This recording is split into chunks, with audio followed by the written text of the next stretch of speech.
So the whole Psalm 2 comes into this picture here, as we see now the kingdoms of nations gathered together in this last portion of the Great Tribulation period.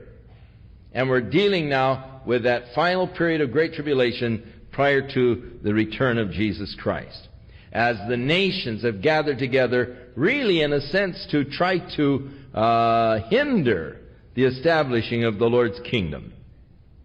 They come from far countries, from the end of heaven, even the Lord, and the weapons of His indignation to destroy the whole land. Howl ye, for the day of the Lord is at hand. It shall come as a destruction from the Almighty, the day of God's vengeance and wrath, the day of God's judgment that is to be poured out in the great tribulation. Therefore shall all hands be faint, and every man's heart shall melt, and they shall be afraid. Pangs and sorrows will take hold of them, and they shall be in pain as a woman that travails. They shall be amazed at one another. Their faces shall be as flames. Behold, the day of the Lord cometh, cruel, both with wrath and fierce anger, to lay the land desolate, and He shall destroy the sinners thereof out of it. For the stars of heaven and the constellations thereof shall not give their light. The sun shall be darkened. We are told this in Matthew 24. Definitely we're in the Great Tribulation period. The sun will be darkened in his goings forth, and the moon shall not cause her light to shine. Now, upon whom is this coming? God's people, the church, those servants that have been faithful unto Him? God forbid. We have not been appointed unto wrath, Paul tells us in both Romans and in Thessalonians, in case you didn't get it the first time. But God says, and I will punish the world for their evil and the wicked for their iniquity. It is a punishment against the evil world and against the iniquity of the world. But God has not appointed us unto wrath. Our iniquity has been forgiven through Jesus Christ. He bore God's wrath for my sin, and therefore I will not have to face God's wrath when it is poured out upon the world. It is to be poured out upon a Christ-rejecting world, but I haven't rejected Christ.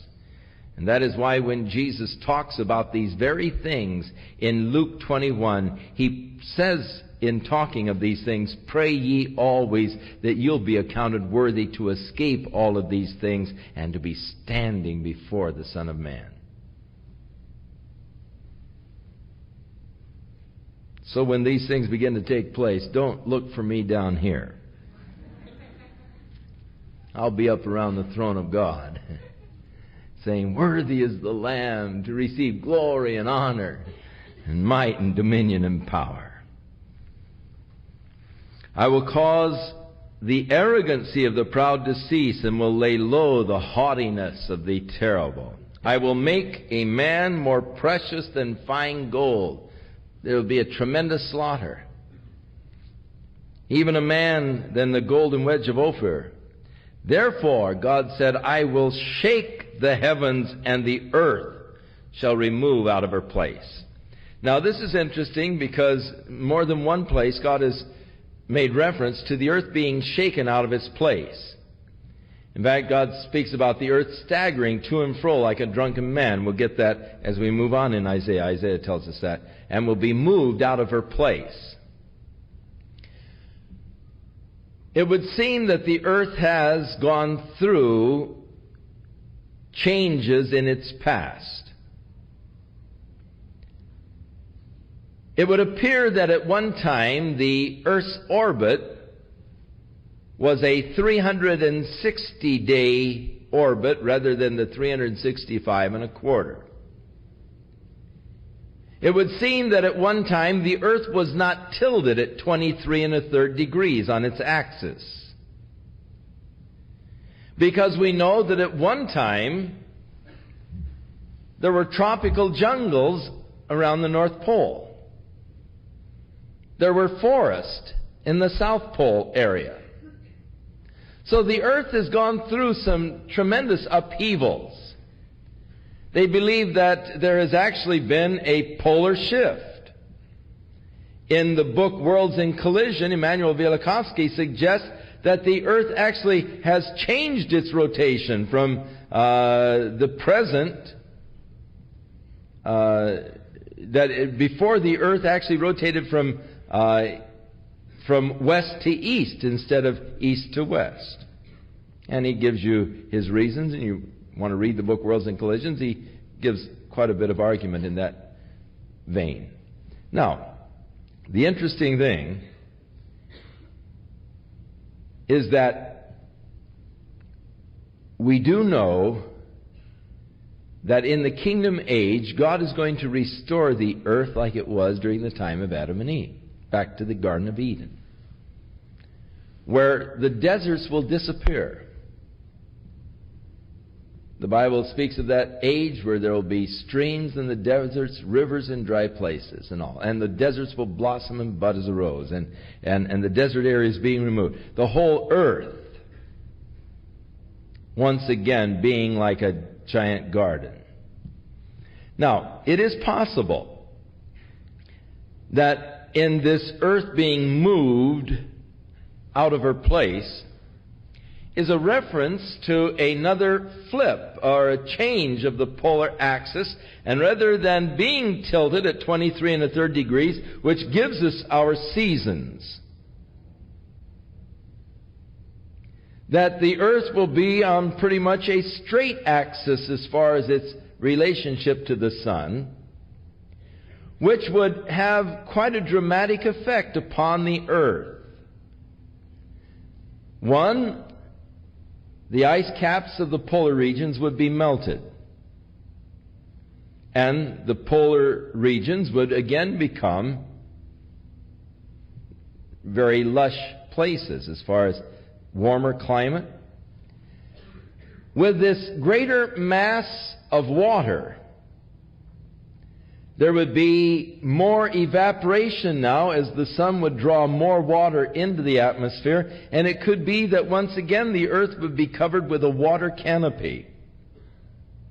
As the temperatures would be equalized with the equator and the poles, you would no longer have these tremendous cold, hot areas where the winds would be formed and created, coming down from the poles, from the cold areas, coming into these warmer areas where the heat rises and the cold air comes flowing in to fill it. And you could get rid of the violent storms. Again, you'd have only very gentle breezes and a very lush kind of an atmosphere around the whole earth. And I may not even have to go to Hawaii. You could go to Death Valley and the thing is going to be like a glorious garden with rivers and waterfalls and beautiful ferns and everything else, The whole earth, the Scripture said, will be filled with His glory. And so God is going to restore it. And it could very well be that in this very shaking of the earth and removing it out of its place, it could be a reference to that. Now, the physicists who talk about the shifting of the polar axis refer to the Earth's wobble. That the Earth, before the flip of the polar axis or the shift of the polar axis, goes into a wobble state and then it shifts. When you read where Isaiah said the earth will stagger to and fro like a drunken man, it would be describing the wobble. And then it said, and shall be moved out of her place. So it is very possible that the Scriptures are actually prophesying a polar axis shift that could bring a whole new climate around the whole world and setting it up for the kingdom age where God restores it back like it once was, where there were no burning deserts, where where the whole earth was able to produce and all. And really, if you fly you hear of the population explosion and all of this, and the earth is getting too crowded, But all you have to do is get in a jet and fly over the United States, and you'll see all of that vast territory that is not inhabited. It's not fit for habitation because of the deserts and everything else. But if God would restore all of that, make all that area habitable, there's plenty of room for every child of God. So, interesting reference here. Just what it all indicates, we are free to guess, but we really don't know. But again, he refers to the wrath of the Lord of hosts in the day of his fierce anger. So this is in the period of the judgment, where God shakes the thing and turns it. But this all is a preface to his return. The day of God's wrath. You remember that Revelation chapter 6 tells us that the people of the earth will be crying unto the rocks and the mountains, saying, fall on us and hide us from the face of the Lamb, for his day of wrath has come, and who shall be able to stand? Now, does it really make sense to you that God would place his church in the middle of all of this, when he specifically told us that he has not appointed us unto wrath? What kind of a mentality would try to insist and encourage everyone to gear up for it, that you're going to have to be here, calling us escapisms or escapist or whatever, I just can't understand.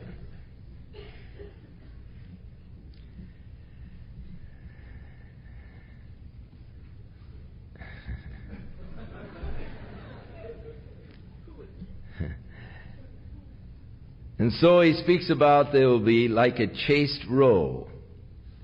And this is referring to the Jews. They will be as sheep that no man takes up. They shall every man turn to his own people, and flee every one to his own land. Every one that is found shall be thrust through, and every one that is joined unto them shall fall by the sword. The fierce anger.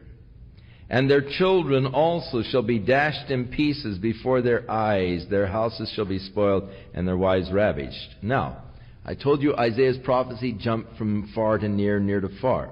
This would seem to be a near reference to the Babylonian invasion as we get into verse 14.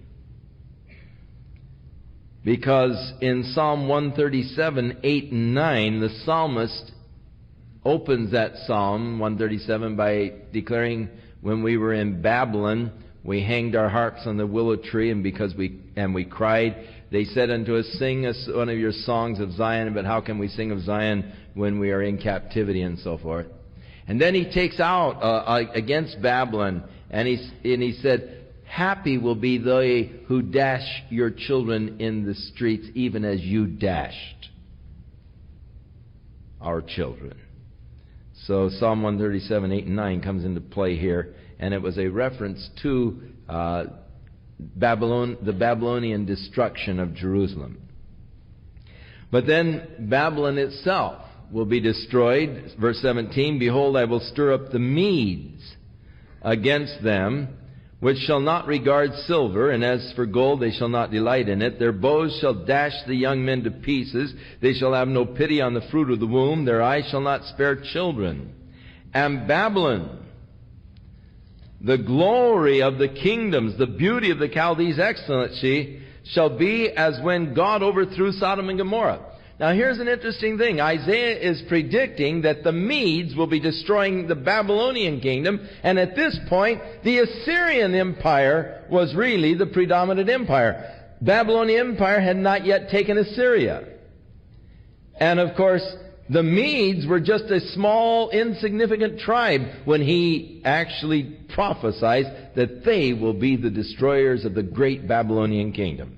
Only God could have known that. And thus God proves that he is God and the author of the book by writing of these things, showing that he is outside of our time domain, knowing the end from the beginning.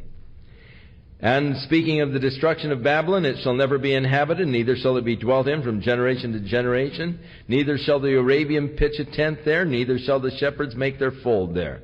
But the wild beasts of the desert shall lie there, and their houses shall be full of doleful creatures. The owls shall dwell there, and the satyrs or demons will dance there. And the wild beasts of the islands shall cry in their desolate houses, and the dragons in their pleasant palaces. And her time is near to come, and her days shall not be prolonged. So the destruction of Babylon by the Medes. For the Lord will have mercy on Jacob, and will yet choose Israel, and set them in their own land. And the stranger shall be joined with them, and they shall cleave to the house of Jacob. Again, now he moves out to the end of the kingdom age, where Israel is restored and exalted among the world. The people shall take them and bring them to their place, and the house of Israel shall possess them in the land of the Lord for the servants and handmaidens, and they shall take them captive, whose captives they were, and they shall rule over the oppressors. And it shall come to pass in the day that the Lord shall give thee rest from thy sorrow, and from thy fear, and from thy hard bondage wherein thou wast made to serve, that thou shalt take up this proverb against the king of Babylon, and say, How hath the oppressor ceased? The golden city ceased. The Lord hath spoken, and the staff of the wicked, and the scepter of the rulers. Now, you remember that in Revelation, the angel in the 14th chapter flies through the midst of the heavens saying, Babylon is fallen, that great city, and so forth, and declares the fall of this Babylonian system. The Lord has broken the staff of the wicked, the scepter of the rulers. And he who smote the people in wrath with a continual stroke, he that ruled the nations in anger is persecuted, and none hindereth. And the whole earth is at rest and is quiet, and they break forth into singing. Yea, the fir trees rejoice at thee, and the cedars of Lebanon, saying, Since thou art laid down, no feller is come up against us. The trees have an opportunity to grow. Now, we are getting into the area of the beast, the man of sin, the son of perdition, the one who is anointed with Satan's power, as he makes reference to hell from beneath is moved for thee to meet thee at thy coming. It stirreth up the dead for thee, even all the chief ones of the earth. It hath raised up from their thrones all the kings of the nations. And they shall speak and say unto thee, Art thou also become weak as we? Art thou become like unto us? Your pomp is brought down to the grave, and the noise of the vials, the worm is spread under thee, and the worms cover thee. This man that the whole world marvels at, his reception in hell will be an interesting thing, as the kings rise up and say, Hey, you et tu, Brutus? Now, the prophecy lapses from the beast to the power behind the beast, or the Antichrist, to Satan who gave him the power. How art thou fallen from heaven, O Lucifer, son of the morning? How art thou cut down to the ground, which didst weaken the nations? For thou hast said in thine heart, I will ascend into heaven. I will exalt my throne above the stars of God. I will sit also upon the mount of the congregation in the sides of the north. I will ascend above the heights of the clouds. I will be like the Most High. These 5 I wills of Satan. This was the beginning of sin in the universe. This was the beginning of the rebellion against God's government and God's kingdom, and they came with Satan's willing against the will of God. In Ezekiel, we are told concerning Satan that he at one time was an anointed cherub. Cherubim, the B-I-M, or the I-M, is actually a plural suffix in the Hebrew language. So a cherub would be singular. But there are cherubim. There are many of these angelic beings. Satan was one of these exalted angelic beings.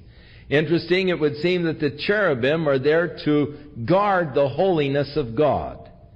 And perhaps he was the chief over the cherubim. It would seem to indicate that as Ezekiel addresses him in the form of the king of Tyre. The anointed cherub that covers. Thou hast been in Eden, the garden of God. Every precious stone was thy covering, beryl, onyx, sapphire, carbuncle, and so forth. Thou wast perfect in beauty, perfect in wisdom, perfect in all of your ways, until the day that iniquity was found in thee. And then he speaks of his fall. Now, Isaiah tells us exactly what the iniquity was. It was his declaring, I will, in opposition to God's will. And any time you declare your will in opposition to God's will, that's sin. That's rebellion. Rebellion against God. Sin is the failure to do the will of God, to surrender, to submit to the will of God. I will ascend into heaven. I will sit also I will exalt my throne above the stars of God. Stars of God being the angels of God. I'm going to exalt above them. I will sit also on the mount of the congregation in the sides of the north. I will ascend above the heights. I will be like the Most High. Interesting. The climactic, I will of Satan. I will be like God.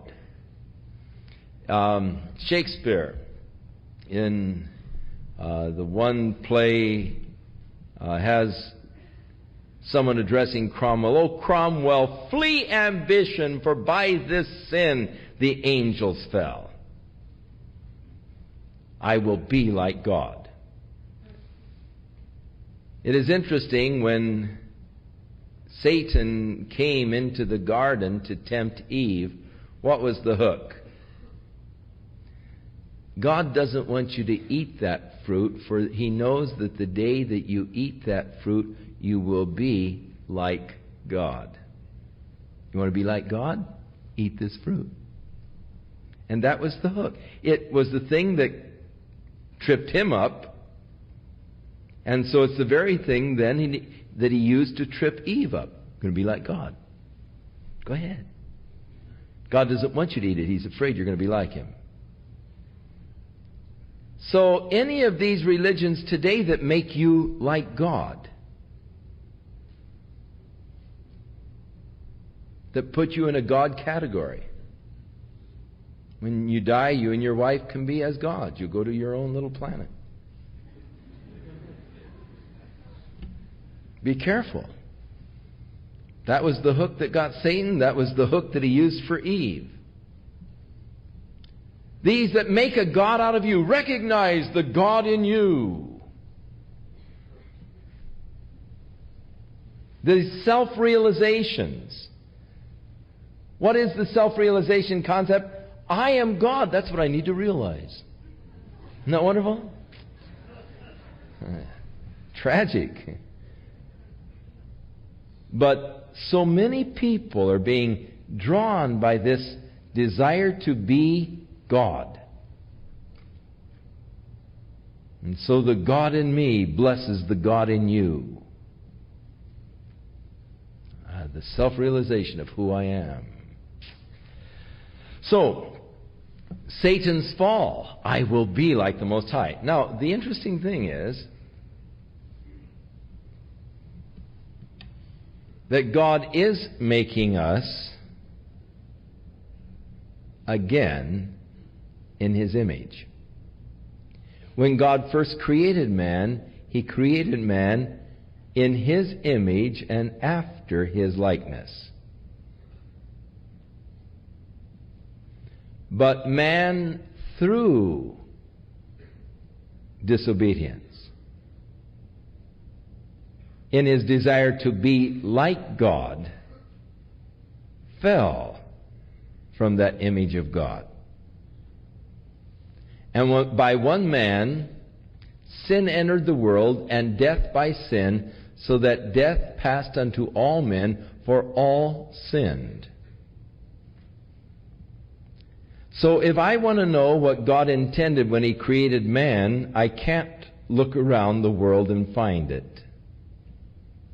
Because in the world it doesn't exist. Because I see fallen man. I see man that is filled with greed. I see man that is filled with hatred, with avarice.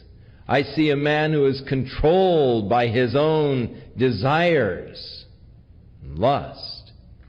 That isn't the way God intended man to live. That isn't what God intended for man.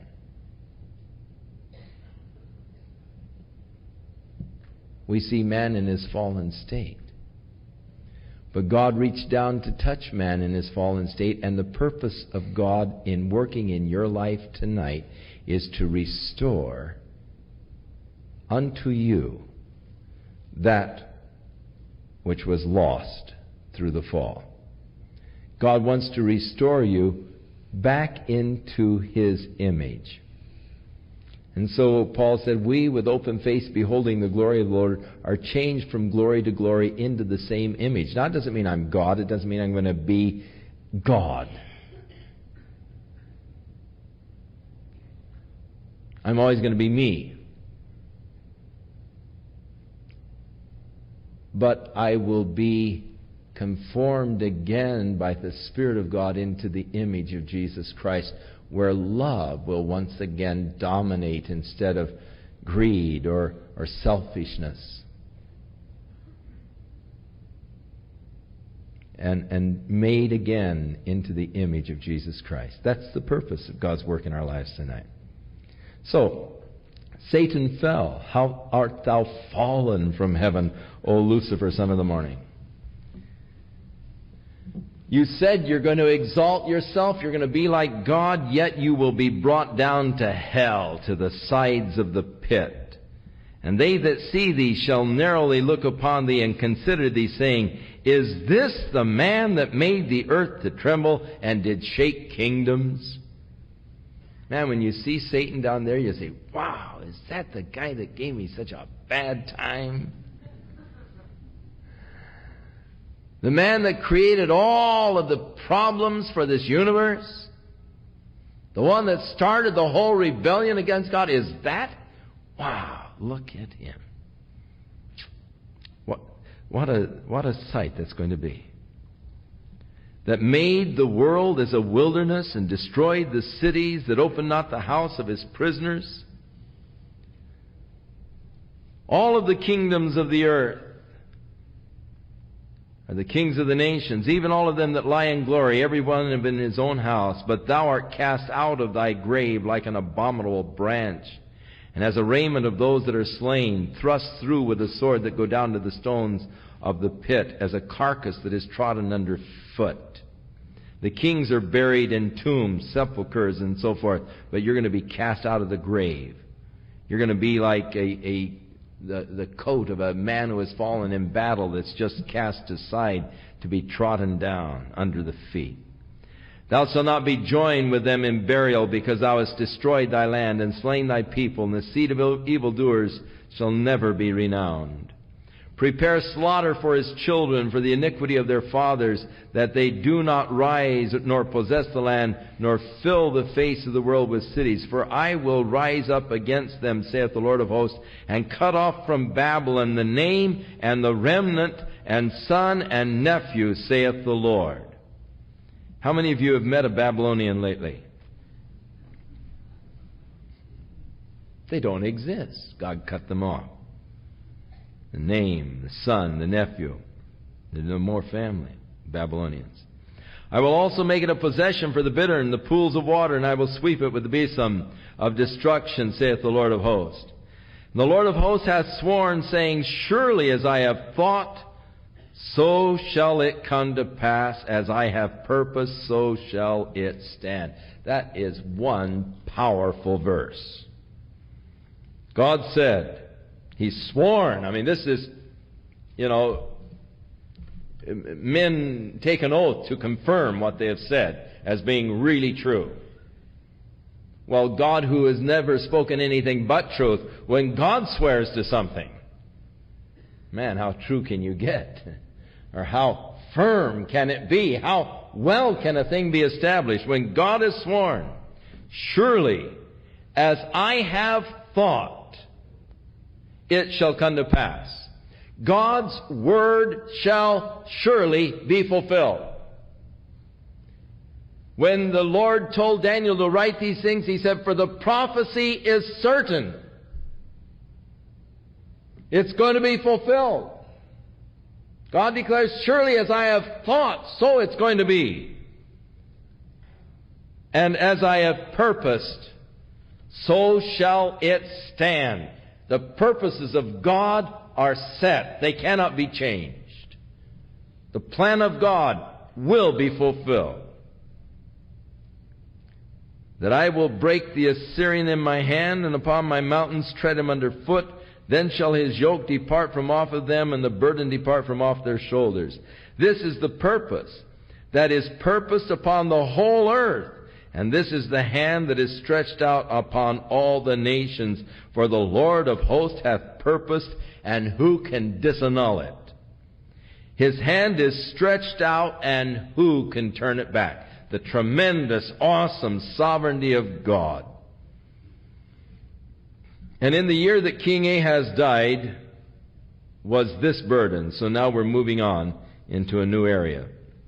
It is not distinguished by a chapter change, but it is distinguished by the fact that he introduces this new section by, in the year that King Ahaz died was this burden. Rejoice not thou, whole Palestina, because the rod of him that smote thee is broken. For out of the serpent's root shall come forth a cockatrice, and his fruit shall be a fiery flying serpent. Now he's just spoken of the destruction of Assyria, but don't rejoice because Assyria is broken by Babylon, because now God is going to bring the Babylonians against you. And the firstborn of the poor shall feed, and the needy shall lie down in safety, and I will kill thy root with famine, and he shall slay thy remnant. Howl, O gate, cry, O city, thou whole Palestina art dissolved, for there shall come from the north a smoke, and none shall be alone in his appointed times. What shall one then answer the messengers of the nation, that the Lord hath founded Zion, and the poor of his people shall trust in it? So God is going to found Zion, the ultimate bottom line. Now, in chapter 15, he turns his attention against Moab, that area that lies just east of the Jordan and of the Dead Sea. And he begins to speak of the destruction of Moab and of some of the major cities in Moab. The cities that are destroyed at night. Ar is laid waste and brought to silence. Kir is laid waste and brought to silence. And these other cities, Bajith and Dibon and so forth, howling then over the mountains, Mount Nebo and Medeba, which is just east and south from Nebo. On all their heads shall be baldness, every beard cut off. When they went into great weeping or mourning over the dead, they would shave their heads and their beards. It was a sign of great mourning. They would usually put on sackcloth, shave their head and beard. So everyone's head is shaved. Their beards are all cut off because of the slaughter that has come upon the inhabitants of Moab. The howling over the destruction. In their streets they shall gird themselves with sackcloth, the garment of mourning worn over the bare skin. And on the tops of their houses and their streets, everyone shall howl, weeping abundantly. And Heshbon shall cry, and Elealeh, and these are the cities. The voice shall be heard even unto Jahaz, from one end of the nation to the other. Therefore the armed soldiers of Moab shall cry out, his life shall be grievous unto him. My heart shall cry out for Moab, his fugitives shall flee unto Zoar. An heifer of 3 years old, for by the mounting up of Luhith, with weeping shall they go it up. For in the way of Horonaim they shall rise up, the cry of destruction. And then speaking of the rivers and so forth, that will be desolate. Nimrim was a river towards the south, but it's going to be dry. The hay is withered. They'll flee down that way, but the grass fails. There's no green things. So there will be a drought in that area. And thus God predicts and describes His judgment against Moab and the inhabitants of that land. Now, even as God describes the judgment against Moab, yet Moab is to figure yet in the future. And as we get into chapter 16, we find the place of Moab, which of course today is Jordan. We find its place during the Great Tribulation. And you'll find some very interesting things in chapter 16, where this is where we locate the rock city of Petra as the place where the children of Israel will flee in the middle of the Great Tribulation, when the Antichrist comes to Jerusalem and sets himself up in the temple. And chapter 16, the word Selah is rock, or Petra, the rock. And so the rock city of Petra is named here the city of Selah. And as you read it, see if you can put it together in your minds, and then we'll seek to put it together for you next Sunday night as we see God's preservation of a remnant of His people from the Great Tribulation who flee to the rock city of Petra for refuge when the Antichrist moves to Jerusalem in his great sacrilege against God. So, next week, 16, and your chapters next week are rather short.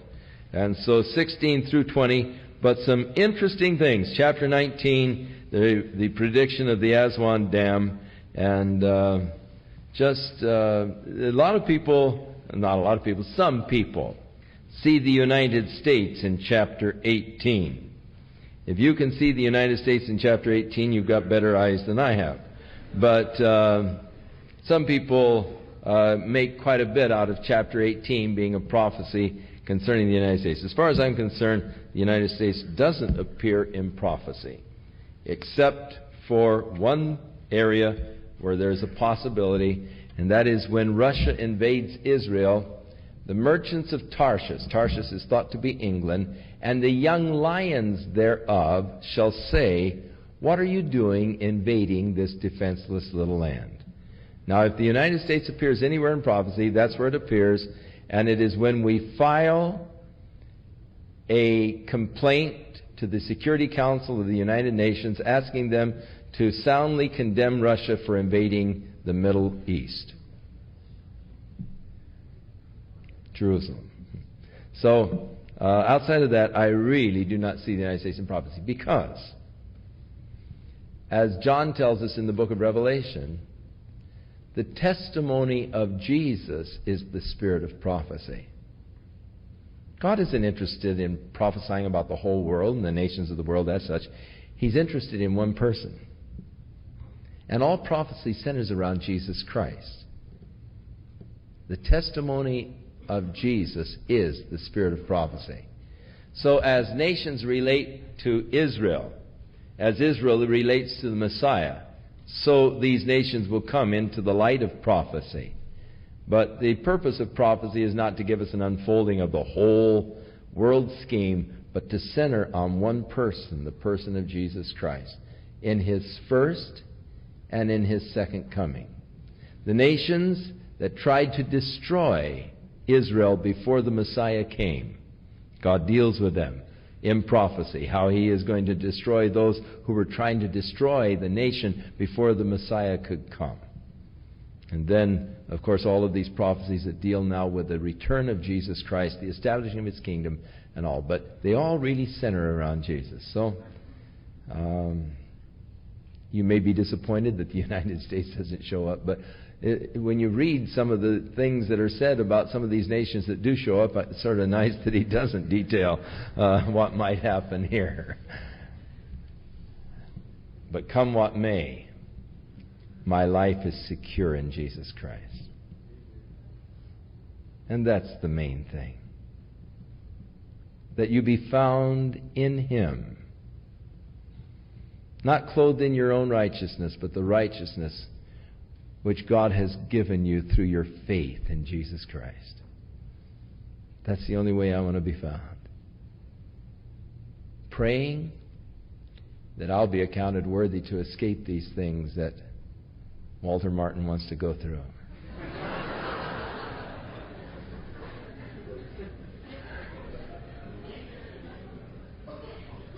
Now, he'll take issue with that statement. I'm wrong. He says he doesn't want to. He hopes that he's wrong in this point. Well, I know he's wrong, so what difference does that make? Shall we stand?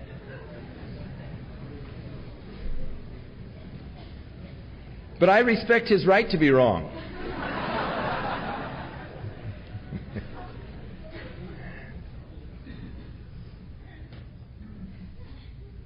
May the Lord be with you, give you a beautiful week, and may His words sustain you as you walk with Him in fellowship. May God really begin a powerful work in your life. May the Spirit of the Lord just really rest heavy upon you. And may you really have a chance to share the love of Jesus Christ with someone else this week. May God make you effective in your witness for Him. May your life be like a light shining in a dark place, that others might be drawn to that light and find the source of the light, even Jesus. So God bless you and give you a rich week in fellowship with Him.